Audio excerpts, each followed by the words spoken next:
Assalamualaikum warahmatullahi wabarakatuh. Nama saya Siti Nur Aningsi dari kelas 5R1A. Saya akan memaparkan materi tentang nilai-nilai negatif akibat perbuatan hasad, dendam, ghibah, fitnah, dan namimah. Pengertian hasad atau dengki adalah perasaan tidak senang terhadap orang yang mendapatkan nikmat dari Allah. Dalil yang membahas tentang hasad terdapat dalam Quran Surat Al-Falaq ayat 5. Contoh dari sifat hasad yaitu misalnya si A mempunyai tas baru yang bagus, kemudian si B merasa tersaingi. Pada waktu jam istirahat, si A mencoret-coret tas tersebut dengan tip X atau bahkan merobeknya dengan silet karena si A mempunyai rasa iri terhadap si B. Dampak dari hasad sendiri, selain sangat dibenci oleh Allah Subhanahu wa Ta'ala, hasad dapat mengakibatkan hangusnya amalan kebaikan yang telah dilakukan. Selanjutnya yaitu sifat negatif dari dendam. Dendam adalah keinginan keras untuk membalas kejahatan orang.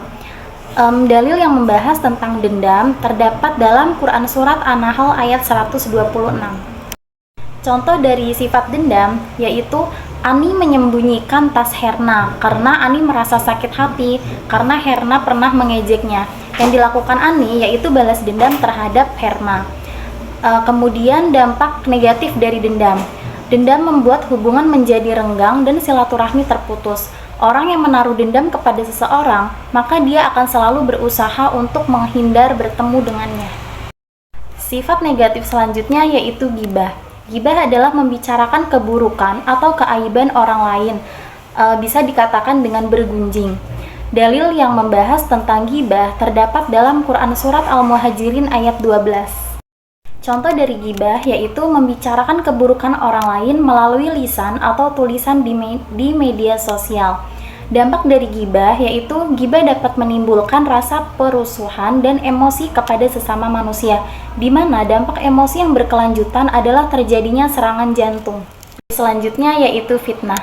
Fitnah adalah tindakan menjelek-jelekan orang lain dengan menyebarkan informasi negatif tentang sesuatu yang tidak dilakukan oleh orang tersebut.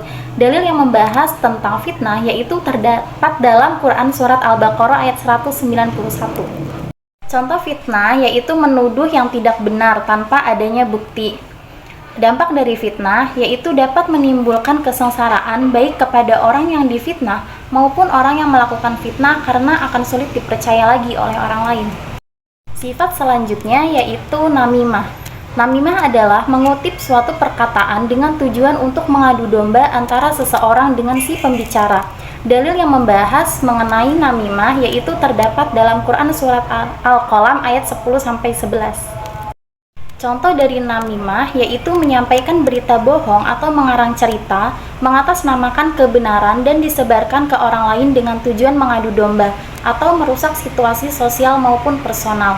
Dampak namimah sendiri yaitu dapat menimbulkan perpecahan dan kerusakan dalam hubungan sesama manusia. Mungkin hanya itu yang dapat saya sampaikan, kurang lebihnya mohon maaf. Wassalamualaikum warahmatullahi wabarakatuh.